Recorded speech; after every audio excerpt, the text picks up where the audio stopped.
അങ്ങനെ കുറച്ച് നാളത്തെ കാത്തിരിപ്പിനൊടുവിൽ നമ്മൾ ഓർഡർ ചെയ്തിട്ടുള്ള JBL 770NC എത്തിയിട്ടുണ്ട്. കുറച്ച് കാലമായിട്ട് ഞാനിതിങ്ങനെ വാങ്ങിക്കണമെന്ന് വിചാരിക്കുന്നു. പക്ഷേ ഇപ്പോഴാണ് അതിനൊരു അവസരം ഒത്തത്.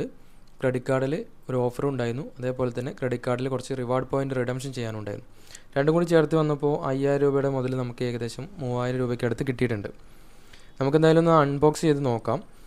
അൺബോക്സിങ് ചെയ്യുമ്പോൾ തന്നെ നമുക്കറിയാം ഇതിൻ്റെ പാക്കിങ് അത്യാവശ്യം നല്ല പാക്കിങ് തന്നെ കൊടുത്തിട്ടുണ്ട്. അവിടെ ഡാമേജ് വരുന്നുള്ള കാര്യം നമ്മൾ പേടിക്കേണ്ട ആവശ്യമില്ല. പിന്നെ അൺബോക്സ് ചെയ്ത് വരുമ്പോൾ നമുക്ക് ആദ്യം തന്നെ കാണാൻ പറ്റുന്നത് ഹെഡ്സെറ്റിൻ്റെ ഈ ഒരു സംഭവമാണ്. അതിനുശേഷം ചാർജിങ് കേബിൾ കൊടുത്തിട്ടുണ്ട്. ചാർജിങ് കേബിളിന് താഴെയായിട്ട് തന്നെ അതിൻ്റെ ഒരു യൂസർ മാനുവൽ കൊടുത്തിട്ടുണ്ട്.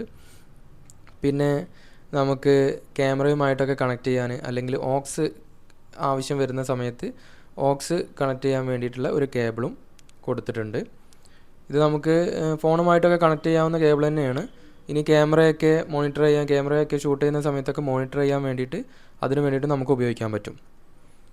എന്തായാലും ഞാനിത് ഓർഡർ ചെയ്യാനുള്ള മെയിൻ കാരണം എന്താണെന്ന് വെച്ച് കഴിഞ്ഞാൽ നമുക്ക് ഇതിൻ്റെ ഒരു പ്ലേ ടൈം കിട്ടുന്നത് ഏകദേശം 70 ഹവേഴ്സാണ്. കൂടാതെ നമുക്ക് നോയിസ് ക്യാൻസലേഷൻ, ബ്ലൂടൂത്ത് അങ്ങനെ ഒരുപാട് നൂതന സംവിധാനങ്ങളും ഇതിലുണ്ട്.